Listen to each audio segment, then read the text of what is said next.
Olá, estudantes! Sejam bem-vindos, sejam bem-vindas à nossa aula de História.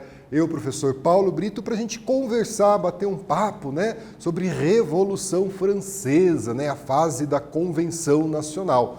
A Revolução Francesa, que é um movimento na história tão importante, uma das revoluções que a gente estuda, que marca essa transição do mundo moderno para o mundo contemporâneo, a revolução que vai contestar os valores do antigo regime, como, por exemplo, o absolutismo.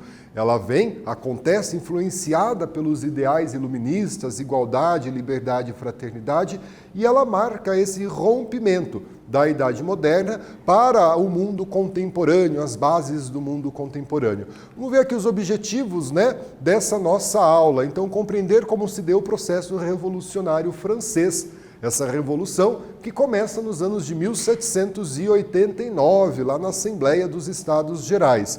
E analisar o impacto da Revolução Francesa sobre o mundo, Então ela tem um impacto principalmente no mundo ocidental, ela vai estremecer as bases do antigo regime na Europa e ela também é importante no processo de independência das colônias americanas, Ela influencia também esse processo de independência das colônias americanas. Então vamos discutir esses assuntos aqui juntos, Então você se lembra qual acontecimento deu início à Revolução Francesa? E qual era o lema da Revolução Francesa? Aqui a gente tem essa imagem marcando esse acontecimento que dá início, o start da Revolução Francesa. Então aqui, o acontecimento que é considerado o marco inicial da Revolução Francesa é a tomada da Bastilha. A Bastilha, que era uma prisão estatal e era a representação, era um símbolo do absolutismo francês. Então eles invadem, tomam a Bastilha no dia 14 de julho de 1789, um dos feriados mais importantes na França, o dia 14 de julho. E o lema da Revolução Francesa era liberdade, igualdade e fraternidade. E esse lema da Revolução Francesa, ele é usado em outros movimentos na Europa, aqui no Brasil, por exemplo, na Inconfidência Mineira. Vamos lembrar que a palavra liberdade, ela aparece na bandeira de Minas Gerais. Então aqui o lema e o acontecimento que é considerado o marco inicial da Revolução Francesa. Então aqui a guilhotina, foi utilizada durante a Revolução Francesa, principalmente na fase do terror. Então ela vai se tornar um símbolo desse período mais radical da Revolução Francesa, Nós vamos ter aí milhares de pessoas sendo guilhotinadas na França durante o período da República do Terror, da República Jacobina, Principalmente naquele período em que a França foi liderada por Robespierre. Então aqui, e quem era guilhotinado? Principalmente membros do primeiro e do segundo estado, o clero e a nobreza. E também aquelas pessoas contrárias à Revolução Francesa, que os líderes jacobinos consideravam que eram contrários à Revolução Francesa. Então aqui, o posicionamento ideológico de esquerda e de direita, ele é atualmente empregado na nossa política, Políticos de direita, políticos de esquerda, tem origem ao longo do processo revolucionário francês. Então essa ideia que nós temos de políticos de direita e de esquerda tem as suas origens no processo revolucionário francês, Onde um grupo com ideias divergentes sentavam-se à direita, os girondinos, e os outros sentavam-se à esquerda. Então eles se organizam dessa forma, A alta burguesia, conhecida como girondinos, sentava-se à direita. Então os mais radicais, os jacobinos, sentavam-se à esquerda. E aí a gente tem origem a esse termo, de políticos de direita e políticos de esquerda nos dias de hoje. Então aqui o fim da monarquia constitucional, Então aqui, com a Constituição de 1791, o rei Luís XVI teve os seus poderes limitados. Então ele já não era mais aquele monarca absoluto que reinava sem que ninguém pudesse limitar os seus poderes. Nós tivemos a Constituição que limita esse poder. Descontente com essa limitação, ele faz alianças com monarquias estrangeiras, monarquias absolutistas, receosas que o processo revolucionário francês também chegassem aos seus países, como por exemplo a Áustria e a Prússia. e com a nobreza francesa. E ele desejava, então, organizar uma contra-revolução e retomar o poder absoluto, né? Voltar à França antes da Revolução Francesa. Tempos depois, ele, né, e a sua esposa Maria Antonieta tentaram fugir da França, foram capturados, né, e vão ser presos posteriormente, julgados, né, por tentar aí fugir da França. Então nós temos uma fase chamada de Convenção Nacional, né? Em setembro de 1792, as forças estrangeiras que ameaçavam invadir a França, elas são vencidas. Quais são essas forças, né? Países de monarquia absolutistas que tinham um receio que um processo similar ao que acontecesse na França, o que estava acontecendo na França, pudesse também acontecer no seu país. Então eles organizaram uma força contra-revolucionária, mas essa força foi vencida, né, durante a Revolução Francesa. Então, após essa vitória, né, contra a monarquia, elegeu-se às pressas uma convenção nacional que vai proclamar uma república como forma de governo. Então, a gente chega na fase da república durante a Revolução Francesa.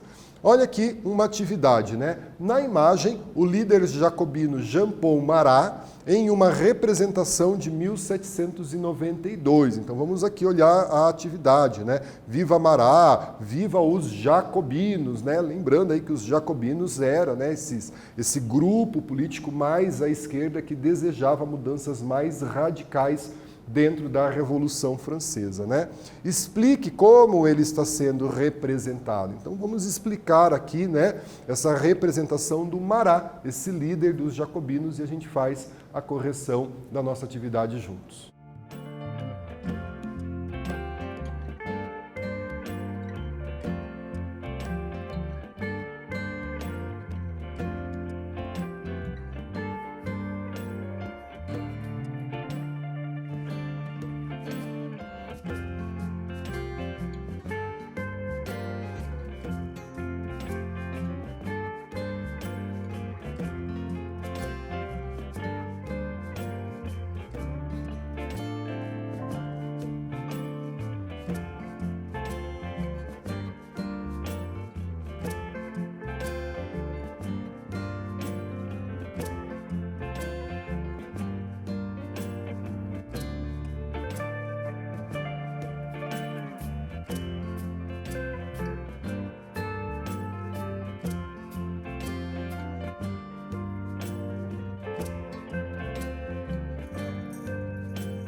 Pessoal, vamos então corrigir a nossa atividade, né? Aqui, como que esse líder, né, Jean-Paul Marat, esse líder dos jacobinos, ele está sendo representado. Então aqui uma possibilidade de resposta, né? Marat, se você pesquisou, ele era médico e cientista, né, mas ficou conhecido por seu jornal. Então ele utilizava o jornal para aí publicar, né, as ideias jacobinas.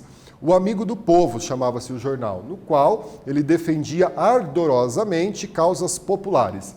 Pode-se observar pela imagem, né, os demais jacobinos carregando, né, em sinal de que era uma liderança bastante popular. Então, viva os jacobinos, viva Marat, né, ele ali sendo carregado pelo povo. Então aqui a gente tem os grupos políticos, né? Então nesse processo revolucionário francês, nós vamos ter os grupos políticos. A gente precisa lembrar, pessoal, que a sociedade francesa ela era dividida por estado. O primeiro estado era o clero, alto clero e baixo clero. O segundo estado era composto pela nobreza palaciana, nobreza provincial e togada, e o terceiro estado era quem não era clero e quem não era nobreza. O terceiro estado, que representava cerca de 97% da população, ele era um estado heterogêneo, ou seja, ele era muito diferente, né? Então, ele congregava aí vários grupos políticos no terceiro estado, dentro dessa sociedade estamental francesa. Em um primeiro momento, na Revolução Francesa, esses estados, né, esses grupos políticos do terceiro estado se juntam para lutar contra o primeiro e o segundo. A partir de um determinado momento da Revolução, as ideias desses grupos políticos divergentes, né, começam então a ganhar espaços dentro da sociedade francesa. Quais eram os principais grupos políticos que compunham o terceiro estado? Então a gente tem os girondinos, representavam aí principalmente a alta burguesia, né, as pessoas realmente ricas da França, e a média burguesia, como, por exemplo, banqueiros, armadores, industriais e comerciantes, tá? Eles eram mais moderados, e aí essa ideia de sentar-se à direita da convenção. Então eles queriam mudanças políticas, mudanças econômicas, não estavam tão, né, relacionados às mudanças sociais. Daí nós temos os jacobinos. Os jacobinos representavam a pequena burguesia e as camadas populares, e eles desejavam aprofundar a revolução, né? Se posicionavam ao lado esquerdo da convenção, o que dá origem a essa concepção do radicalismo da esquerda, né? Eles eram liderados por um advogado, Robespierre, né? Entre outras lideranças, mas a gente vai dar um destaque aqui agora para o Robespierre. Nós tínhamos também os cordeliers, né? Os cordeliers defendiam propostas mais radicais, né? Como o fim da propriedade privada e a reforma agrária. Eram liderados por Marat e por Danton. Cordeliers e jacobinos sentavam-se nos bancos mais altos do plenário, por isso eram conhecidos como montanheses. Então os cordeliers e os jacobinos ali estavam próximos, né, naquilo que eles defendiam na Revolução Francesa. E nós tínhamos também a planície, né, composta por deputados que agiam conforme os seus interesses. Então vejam esses grupamentos, né? De um lado os jacobinos, a alta e a média burguesia, o pessoal aí que realmente era detentor do poder econômico na França. Tínhamos aí os girondinos, né? Que eram professores, jornalistas, médicos, né? A média burguesia francesa, né? Composta em grande parte por profissionais liberais, com a liderança do Robespierre, os cordeliers, né, com propostas aí mais radicais, né, com relação à Revolução, como o fim da propriedade privada. Essa ideia de fim da propriedade privada e reforma agrária não era nem um pouco defendida pelos girondinos, pela alta burguesia girondina, que defendia, sim, a propriedade privada, né? E a planície era um grupo ali que a gente pode dizer de centro, né? Eles não estavam nem com os jacobinos, nem com os girondinos, e eles agiam conforme o seu interesse, beleza? Então aqui a gente tem uma atividade, ó, utilize as palavras do box abaixo e elabore então uma frase, né, com essas palavras: revolução, jacobinos, república e Robespierre. Nós temos esse conjunto de palavras, vamos então montar uma frase e a gente faz a correção da nossa atividade.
Pessoal, vamos então corrigir a nossa atividade, né? Então nós temos aí no box 4 palavras para que a gente possa então formular uma frase: Revolução, Jacobinos, República e Robespierre. Vou mostrar para vocês a minha resposta à frase que eu formulei. Veja, né? Compare com a sua resposta, com a resposta dos seus colegas, converse sobre isso, né? Uma das fases da Revolução Francesa foi liderada pelos jacobinos e ficou conhecida como República. Um dos líderes mais influentes dos jacobinos foi Robespierre, Maximilien Robespierre. Então está aqui a nossa correção da atividade. Pessoal, o rei, que em um primeiro momento da Revolução Francesa havia aceitado uma monarquia constitucional, que limitava o poder do rei, tramou, né, com as monarquias europeias uma contra-revolução. O rei tentou fugir da França, a caminho da Áustria, foi preso, por isso foi julgado e ele vai ser condenado, né, nesse processo então da Revolução que se radicaliza, né? Então, por iniciativa dos jacobinos, nós acabamos de ver quem eram os jacobinos, né, a média burguesia, os profissionais liberais, o rei foi julgado e declarado culpado por traição, né? Então o rei foi um traidor na visão dos jacobinos. E ele foi condenado à morte, ele, a sua esposa, né, alguns dos seus descendentes. Então tanto Luís XVI como Maria Antonieta vão ser condenados à morte, né? Em janeiro de 1793, o rei Luís XVI, depois de passear ali, né, pelas ruas de Paris para que fosse humilhado pela população, ele foi executado na guilhotina, né? Então guilhotinaram o rei.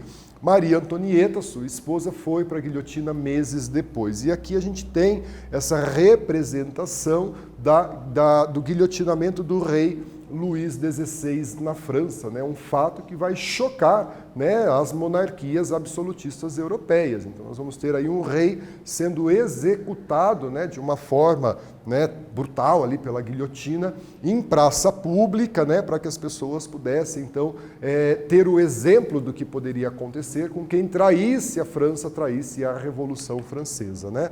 Então, com a morte do rei, inaugura uma fase da Revolução Francesa que a gente chama de fase do terror, né? A República do Terror. A Convenção, esse período, né, a partir de 1792 até 1795, passou a promover uma série de mudanças radicais, né, lideradas pelos jacobinos, como, por exemplo, Robespierre, Marat e Danton. Reformas, né, no país e perseguição de todos aqueles que se opunham a ela. Então, em um primeiro momento, passam a perseguir o primeiro estado, o segundo estado, mas perseguem também pessoas do terceiro estado que se opõem à revolução, né, que se opõem ao processo, à forma como a revolução está sendo conduzida. Entre eles, por exemplo, os girondinos, que também faziam parte do terceiro estado. Beleza? Então aqui, ó, o assassinato de Marat, né? Marat, que era um dos líderes aí dessa fase da convenção, né? O assassinato de Marat contribuiu, né, para que o governo jacobino intensificasse a repressão. Marat era um dos líderes deste processo, ele recebeu a visita de uma camponesa, dizendo que ela teria informações para passar para o Marat, permitiram então que ela acessasse o quarto onde Marat estava. Marat passava grande parte do seu dia dentro de uma banheira, né, devido a um problema de pele, e ela então mata Marat, né, ela com uma faca ali, ela corta o pescoço desse líder da Revolução. E esse ato contribui para a intensificação desse processo, né, de radicalização da Revolução Francesa. Então, as pessoas suspeitas de conspirar contra a Revolução passaram a ser perseguidas, julgadas e condenadas sumariamente, né, e condenadas à morte, sem aí interrogatório ou direito de defesa, né. O período do terror chegou ao fim com a morte de Robespierre, um dos líderes deste período. Beleza? A gente tem aqui uma atividade, ó. Nenhum homem tem o direito de acumular montes de trigos ao lado de um semelhante que morre de fome. E escande perguntas que ele mesmo responde. Qual é o primeiro objetivo da sociedade? Manter os direitos imprescritíveis do homem. Qual é o primeiro desses direitos? O de existir. Então a gente tem um texto aqui e uma pergunta, né? Qual crítica está presente no discurso de Robespierre, né? O argumento dele é válido hoje em dia? Justifique. responda à nossa atividade e a gente volta fazendo a correção.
Pessoal, vamos então corrigir a nossa atividade, né? Robespierre foi um advogado, portanto pertencente ao terceiro estado heterogêneo. No trecho do discurso, ele está criticando a grande desigualdade social, muito comum na França antes da Revolução. Infelizmente, né, a desigualdade social continua sendo um problema muito presente, né, na sociedade contemporânea. Pessoal, então, como a gente viu, né, com a morte de Robespierre chega ao fim o período da República, né?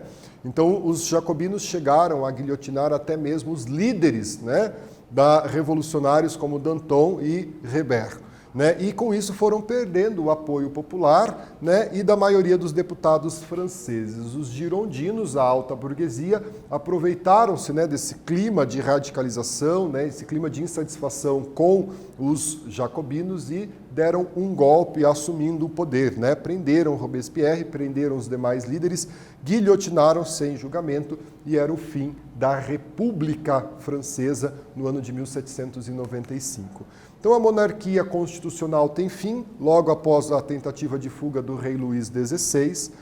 Foi proclamada, então, a Convenção Nacional, né, onde se destacaram 4 grupos, girondinos, jacobinos, cordeliers e planícies. No ano de 1793, devido a uma tentativa de fuga, né, para organizar uma contra-revolução, Luís XVI e Maria Antonieta, eles foram presos e posteriormente guilhotinados.